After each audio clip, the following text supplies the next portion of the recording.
Oke, assalamualaikum warahmatullahi wabarakatuh. Selamat pagi anak-anak. Oke, hari ini kita masuk pembelajaran 4 di subtema 1 sumber energi, tema 2 selalu berhemat energi. Oke, kalian siapkan bukunya. Buka bukunya halaman 28. Bu Intan akan menjelaskan, kalian simak baik-baik. Ya, sudah dibuka semuanya? Oke, baik. Sumber energi apa yang membuat lampu bisa menyala? Kira-kira sumber energi apa yang bisa membuat lampu menyala? Ayo kita pelajari. Salah satu sumber energi yang banyak digunakan di sekitar kita adalah listrik. Sumber energi listrik digunakan manusia sehari-hari untuk membantu aktivitasnya. Nah, amatilah gambar berikut ini. Ada jam dinding, televisi, kulkas, dan AC. Kira-kira dari 4 gambar benda ini mana yang menggunakan sumber energi listrik? Ada 3 ya, televisi, kulkas, dan AC. Nah, kalau jam dinding menggunakan sumber energi apa? Sumber energi batu baterai. Nah, kalau yang menggunakan listrik, jika listrik mati atau mati lampu, maka semuanya tidak berfungsi. Ya, televisi tidak menyala, kulkas tidak menyala, AC juga tidak menyala. Tetapi jam dinding tetap menyala karena dia menggunakan sumber energi batu baterai. Oke, kita lanjut ke halaman 29. Apa yang diceritakan dalam buku tersebut? Yang diceritakan yaitu benda yang menggunakan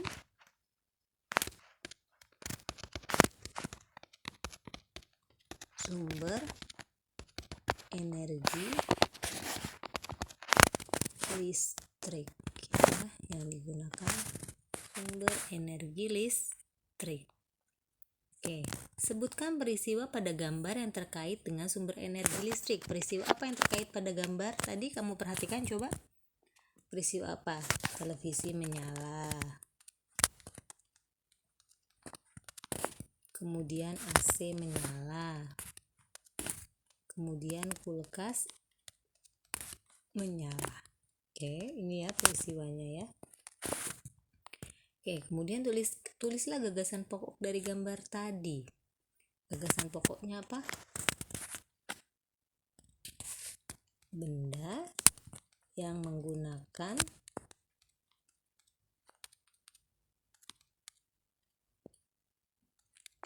sumber energi listrik di rumah. Nah, ini ya nak gagasan pokoknya. Oke. Listrik merupakan sumber energi yang membantu kita melakukan aktivitas sehari-hari. Dengan adanya energi listrik, kita dapat menyalakan lampu, televisi, radio, setrika listrik, dan lain-lain. Kita semua berhak mendapatkan energi listrik. Ya, jadi kita semua berhak mendapatkan energi listrik. Nah, kewajiban kita adalah menghemat penggunaannya. Jadi di samping hak kita juga punya kewajiban, yaitu menghemat penggunaannya. Ya. Oke, kita amati gambar berikut. Ada anak bukannya menonton TV, tapi TV yang menonton dia ya. Anaknya tidur, tapi televisinya menyala, laptopnya menyala. Oke. Nah, kita lanjut coba halaman 30. Apakah kita berhak menyalakan TV? Iya, berhak. Jelaskan. Untuk mendapatkan atau untuk mengetahui informasi yang ada.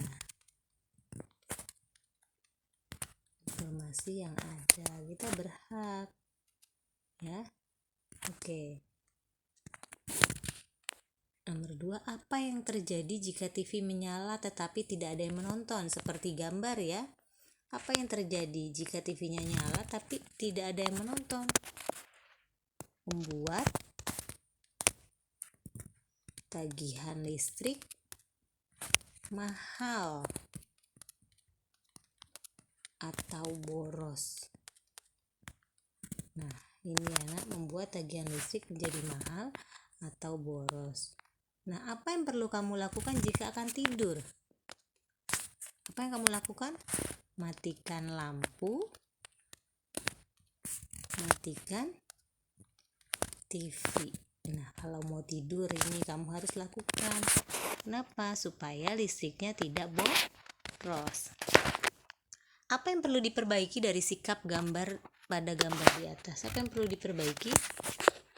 Yaitu mematikan TV apabila ingin tidur.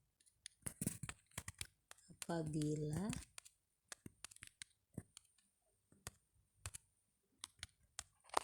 ingin tidur. Jadi kalau kamu mau tidur, TV-nya harus segera dimatikan.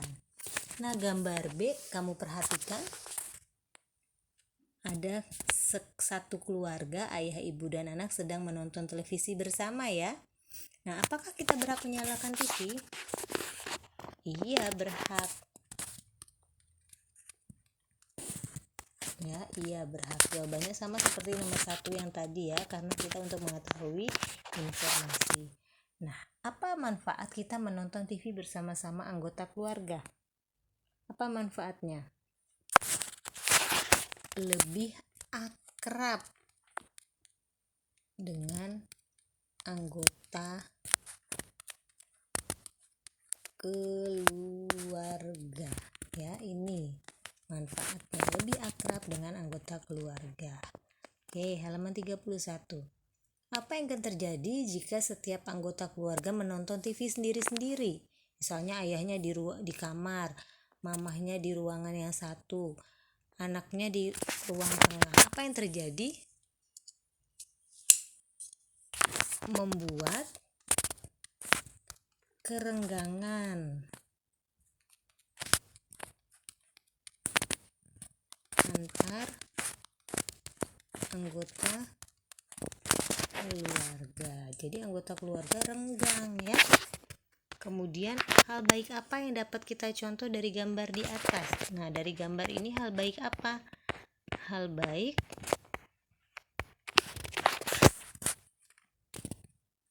keakraban keluarga ya, keakraban keluarga.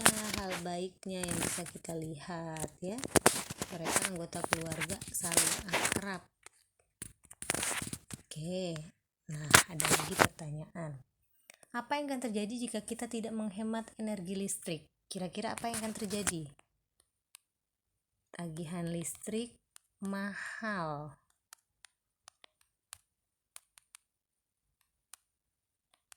Tagihan listrik menjadi mahal ya, atau boros. Oke. Apakah ketika kita tidak menghemat energi listrik akan mempengaruhi hak orang lain untuk mendapatkan energi listrik? Jika kamu tidak menghemat, pengaruh gak haknya? Tidak ya. Karena semua orang berhak mendapatkan energi listrik ya.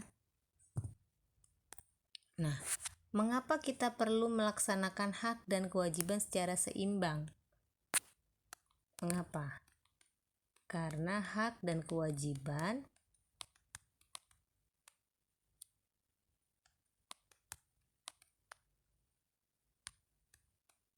harus dilaksanakan berbarengan.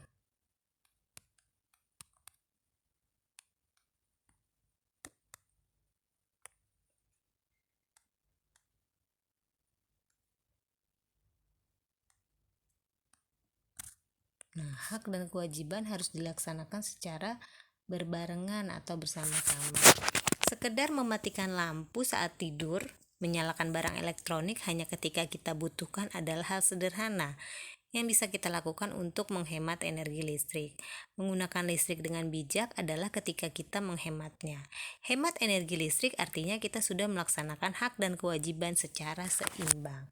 Ya, jadi kita kalau sudah menghemat energi listrik, kita sudah melaksanakan hak dan kewajiban seimbang. Kenapa?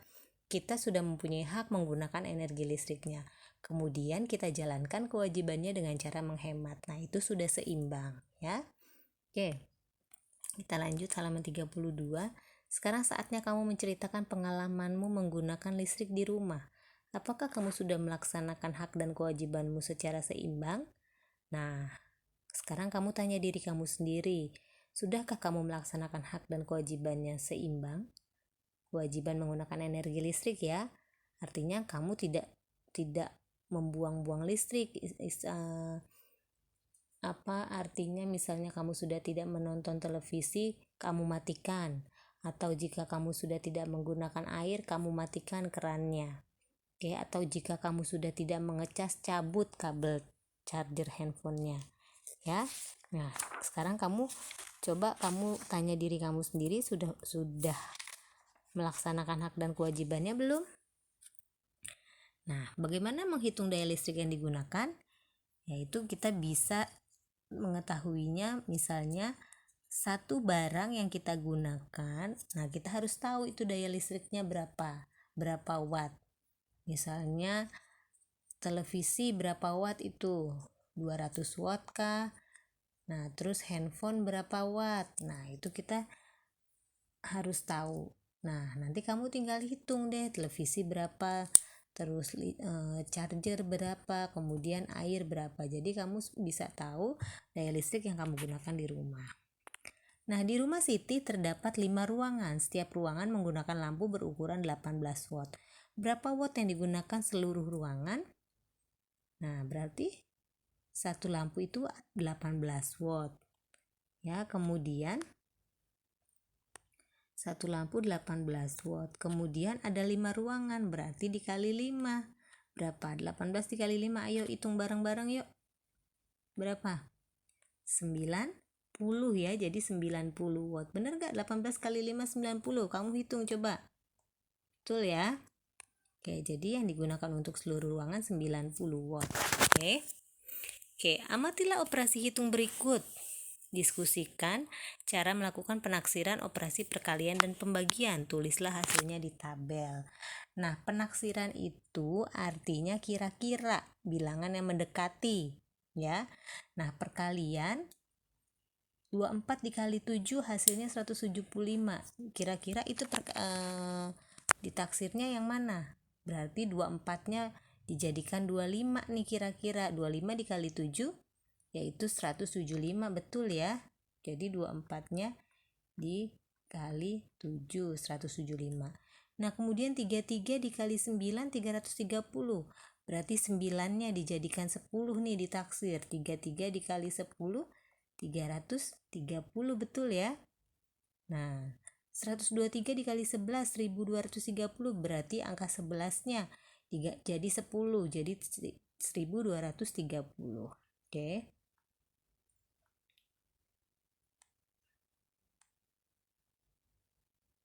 Ya. Begitu juga bawahnya 266 dikali 8 2660, berarti 8-nya dijadikan 10. Ya, 266 kali 10 2660. 24 dikali 6 120, berarti 24 dijadikan 20. Ya, 20 kali 6 betul ya, 120. Jadi kalau perkalian dikira-kira, boleh angka depannya yang kamu kira-kira, boleh angka belakangnya yang kamu kira-kira. Mana yang mendekati? Ya, mana yang mendekati? Oke. Kesimpulannya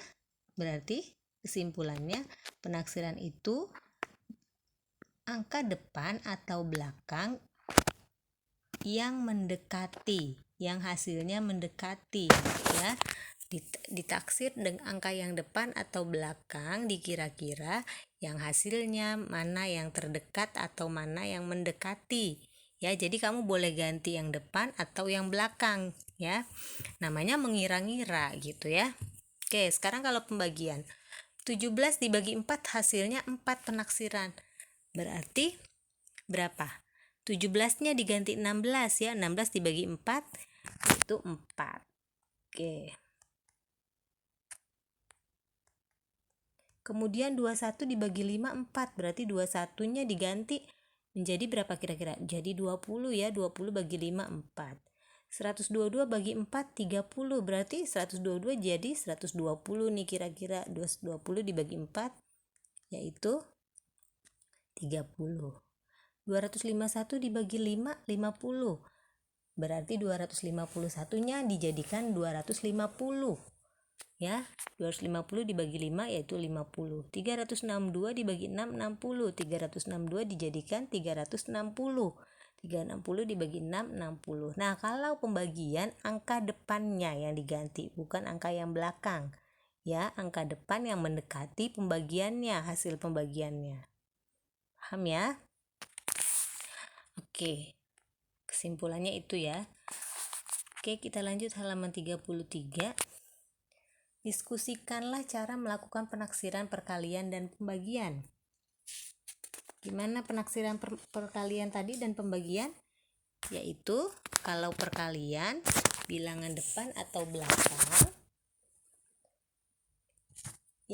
yang diganti dengan mencari hasil yang terdekat atau yang mendekati.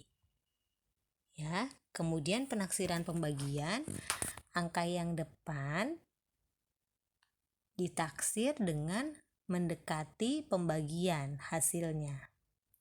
Ya. Oke. Bagaimana melakukan penaksiran dan perkalian pada pembagian? Bagaimana melakukan penaksiran pada perkalian dan pembagian? Perkalian, bulatkan salah satu atau kedua bilangan kelipatan 5 atau 10. Kenapa 5 atau 10? Karena perkalian tersebut paling mudah dihitung. Nah, ini contohnya. 37 dikali 9, pembulatan satu bilangan bulatkan 9 menjadi 10. Jadi 37 dikali 10, 370.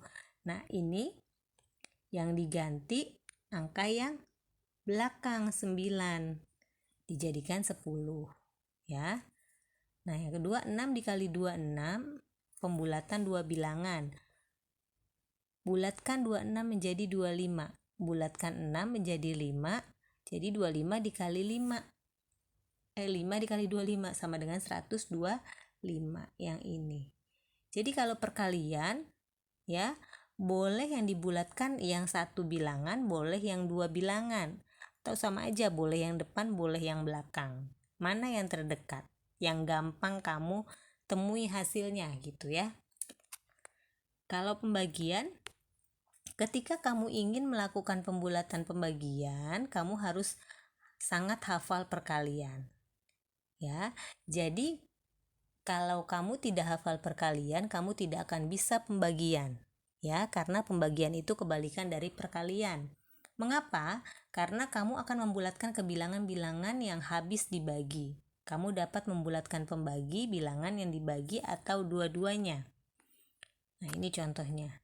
33 dibagi 8, ingatlah bahwa 32 habis membagi 8. Ya, jadi kamu harus ingat pembagian 8 atau kebalikannya perkalian 8 yang hasilnya mendekati 33. 32. 32 itu dibagi 8 hasilnya 4 atau 8 dikali 4 itu 32. Gitu ya kalau pembagian. Nah, 6.123.000 dibagi 233. Ingatlah bahwa 6 dibagi 2 sama dengan 3. Maka dibulatkan 6 juta dibagi 200 sama dengan 30.000. Ya. Oke. Kita lanjut halaman 34. Hari ini Siti dan ayahnya pergi ke toko listrik untuk membeli beberapa perlengkapan listrik yang rusak. Berikut adalah daftarnya. Oke, ada bola lampu 15.350, stop kontak 14.550, kabel per meter 9.450, saklar 9.700, tempat lampu 11.250. Nah, ini harga-harganya. Sekarang coba kerjakan soal dengan menggunakan penaksiran. Bu Intan contohkan satu ya, nomor 1 nanti kamu kerjakan sampai nomor 4. 3 soal kamu kerjakan. Ayah Siti ingin membeli 4 bola lampu. Berapa taksiran uang yang Siti bayar? Nah, bola lampu itu harganya berapa? 15.350. 15.350 dikali 4 ya, 15.350 dikali 4. Nah, ditaksir atau penaksirannya 15.000 itu kita taksir 15.000 ya. Kita pembulatan ribuan ya, penaksiran ribuan. Jadi 15.000 dikali 4 berapa? Yuk hitung bareng-bareng coba.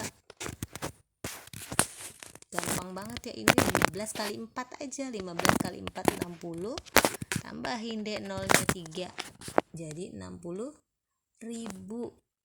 Betul nggak? Betul ya. Oke, sekarang kamu kerjakan yang nomor 2, 3, 4. Oke, nah nilai-nilai apa yang kamu pelajari hari ini? Kita belajar hak dan kewajiban ya hari ini ya. Tadi ada hak kita mendapatkan energi listrik dan kewajiban kita menghemat energi listrik. Nah, sudahkah kamu menghemat listrik di rumahmu? Sudah belum? Nah, kamu jelaskan kalau sudah. Nah, sekarang kamu sampaikan kepada orang tuamu betapa pentingnya listrik ya. Nah, diskusikan juga atau tanya orang tuamu, keluargamu sudah menghemat energi listrik belum? Ya, nanti kamu diskusikan. Oke, sekarang kita lanjut sedikit di pembelajaran 5 anak-anak. Buka halaman 36. Sebelumnya kamu telah berlatih teknik vokal dalam menyanyikan lagu Menanam Jagung. Kita sudah ya di pembelajaran 1 menyanyikan lagu Menanam Jagung. Menyenangkan bukan? Oke, karena lagunya sangat riang ya, Menanam Jagung itu. Nah, ayo kita nyanyikan kembali lagu tersebut dengan nada dan tempo yang tepat. Oke. Ayo kawan, kita bersama menanam jagung di kebun kita. Nah, ini harusnya kalau di sekolah kita bisa nyanyi bersama ya, berkelompok ya. Oke. Kita lanjut halaman 37. Jagung adalah salah satu sumber daya alam yang berasal dari bidang pertanian. Indonesia juga kaya dengan sumber daya alam laut. Salah satunya adalah ikan. Tahukah kamu sumber energi yang digunakan untuk mengeringkan ikan apa? Sumber energinya mengeringkan ikan. Matahari ya. Nah, kita lihat nih gambar nih. Ini gambar ikan-ikan sedang dijemur oleh nelayan nih. Nelayan habis menangkap ikan kemudian dijemur menggunakan sinar matahari. Nah, diskusikan dengan temanmu tentang sumber energi yang digunakan untuk mengeringkan ikan. Nah, kamu diskusikan sama orang tuamu sumber energi yang digunakan untuk mengeringkan ikan. Tulis kesimpulannya di kotak ini ya. Oke, halaman 38. Ada bacaan. Tahukah kamu bahwa Indonesia merupakan salah satu negara kepulauan terbesar? Sebagian besar wilayah Indonesia adalah kawasan kepulauan dengan sumber daya alam yang sangat tinggi nilai ekonomisnya. Salah satu contohnya adalah Banyuwangi. Panjang garis pantai kabupaten yang berada paling ujung timur Pulau Jawa ini sekitar 175 km. Dengan potensi besarnya, Banyuwangi konsisten menjadi penghasil ikan laut terbesar setelah Bagan si api-api. Dan bahkan hingga kini masih terus mendominasi hasil perikanan di Indonesia. Baik perikanan tangkap maupun industri perikanan lainnya. Kabupaten di ujung timur Pulau Jawa ini telah berhasil melakukan ekspor hingga ke 18 negara. Sistem penghalengan sudah cukup maju. Ditambah lagi industri besar di Pelabuhan Muncar Banyuwangi terus berkembang. Kabupaten ini sendiri mencatatkan pertumbuhan produksi ikan tangkap yang konsisten, yaitu sebesar 31.600 ton pada 2011 dan naik cukup besar menjadi 44.570 ton pada tahun berikutnya. Pada tahun 2013, produksi ikan tangkap Banyuwangi mencapai 49.539 ton. Dengan jenis ikan tangkap terbanyak adalah ikan layang dan lemuru. Dalam bidang perikanan, Banyuwangi menyerap banyak tenaga kerja, mulai dari nelayan, pekerja industri perikanan hingga industri rumahan. Oke, ini tentang Banyuwangi ya. Nah, sekarang kita jawab pertanyaan berdasarkan teks. Bagaimana kaitan antara letak Banyuwangi dengan sumber daya alam di wilayah tersebut? Oke, kita lihat. Bagaimana kaitan antara letak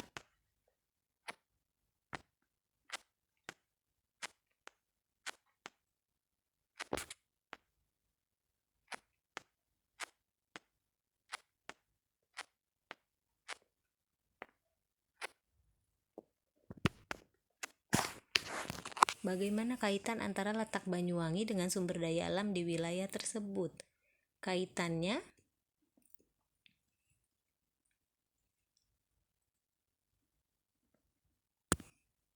Banyuwangi menyerap banyak tenaga kerja. Ya, kaitannya jadi Banyuwangi itu menyerap banyak tenaga kerja dari nelayan, pekerja industri, perikanan hingga industri rumahan. Ya, karena apa? Karena Banyuwangi itu mencatat pertumbuhan produksi ikan yang konsisten, ya. Oke.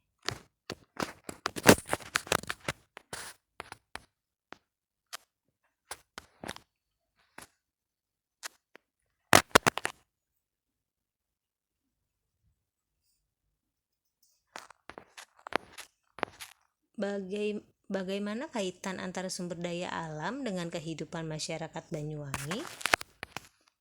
Bagaimana kaitannya sumber daya alam dengan kehidupan masyarakat Banyuwangi? Bagaimana?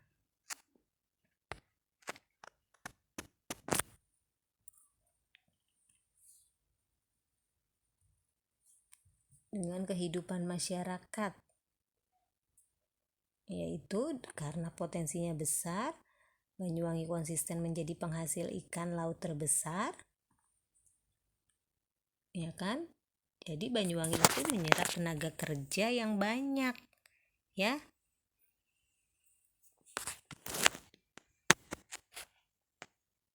Sehingga Banyuwangi itu terus berkembang. Ya, dia mencatat pertumbuhan produksi yang konsisten. Ya, jadi sudah cukup maju, ya. Nah, kita lanjut halaman 39. Bagaimana dengan wilayah tempat tinggalmu? Apa saja sumber daya alam yang dimiliki oleh kabupaten atau kota tempat tinggalmu? Bagaimana sumber daya alam tersebut mempengaruhi kehidupan masyarakat setempat? Nah, sekarang tempat tinggalmu, apakah sudah menghasilkan atau memiliki sumber daya alam apa saja? Karena kita di Jakarta, kita kota metropolitan ya.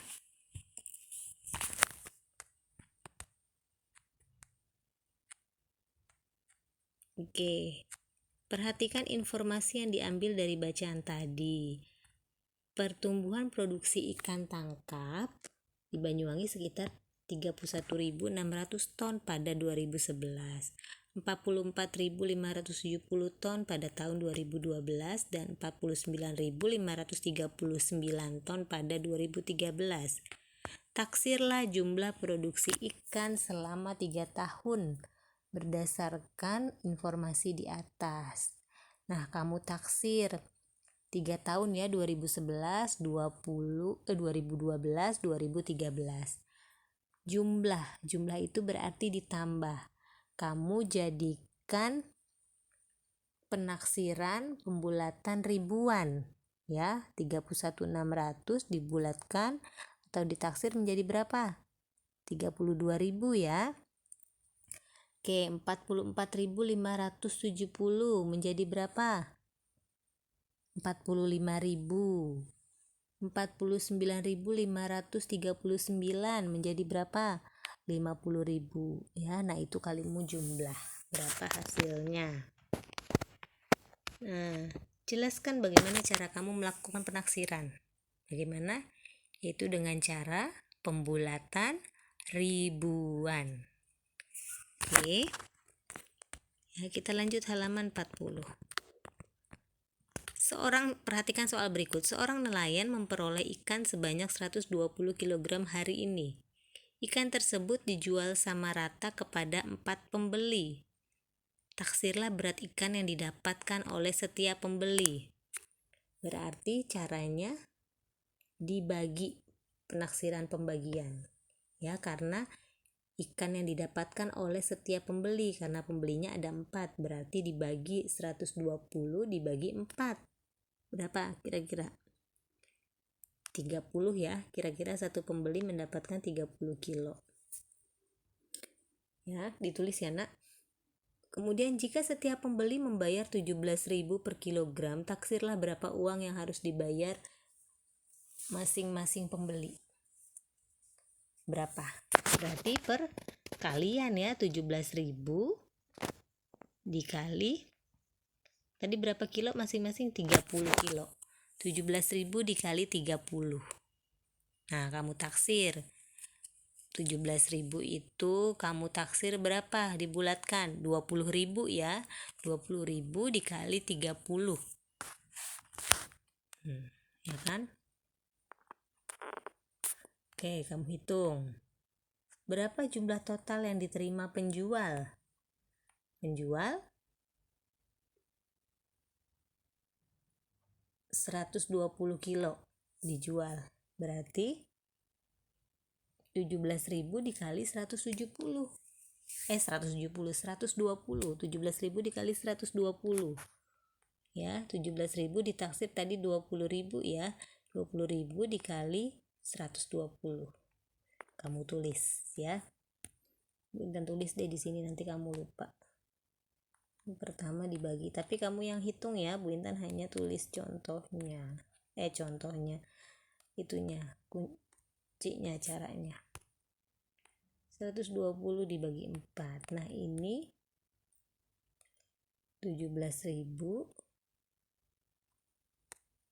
dikali 30 ya, karena tadi hasilnya 30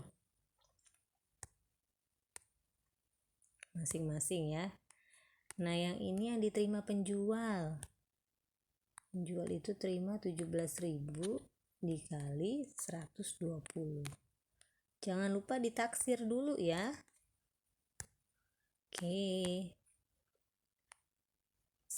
Nah, sebanyak 148 warga desa Muara Baru bekerja sebagai petani, 257 warga bekerja sebagai nelayan, 106 warga bekerja sebagai buruh pabrik, 467 bekerja sebagai pedagang, 325 warga bekerja sebagai ibu rumah tangga, dan sisanya tidak mempunyai pekerjaan.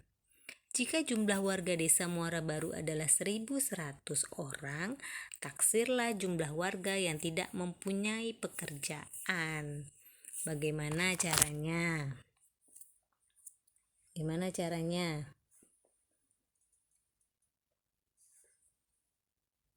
Caranya yaitu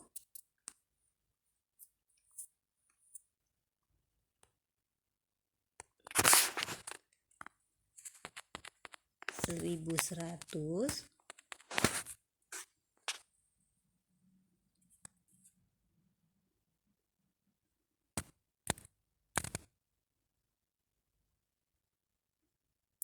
dikurang 148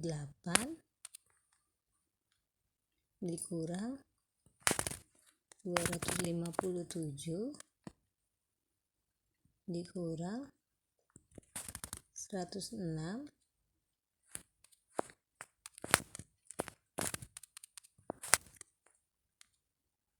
dikurang 467 dikurang 325. Nah, ini caranya ya.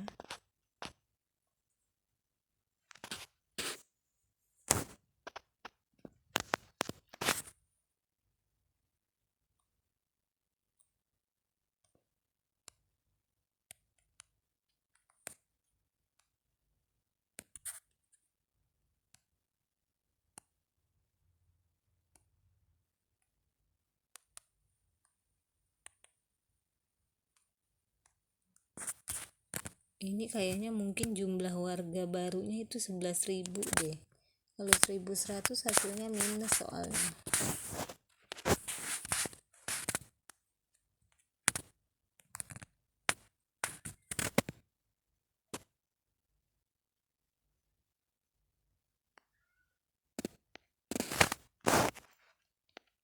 Oke, kamu hitung ya. Oke, sekarang buatlah soal cerita. Ini kita lewatkan aja. Tukarkan cerita yang telah kamu buat dengan teman sebangkumu. Ya, karena gak ada teman di rumah ya. Oke, kita lewatkan saja. Oke, apa yang kamu pelajari dari kegiatan hari ini? Apakah hal tersebut bermanfaat dalam kehidupan sehari-hari? Apa bermanfaat yang kita pelajari hari ini? Semoga bermanfaat ya, pastinya bermanfaat. Nah, bagaimana perasaanmu selama belajar? Nah, apakah ada hal lain yang ingin kamu ketahui? Nah, boleh ditanyakan ke Bu Intan jika ada yang ingin kamu ketahui ya. Nah, amatilah pemanfaatan sumber daya alam di lingkungan rumah dan sekitar tempat tinggalmu. Nah, sekarang kamu amati sumber daya alam yang ada di lingkungan rumah dan tempat sekitar. Nah, tulis hasil pengamatannya di bawah ini. Oke, anak-anak.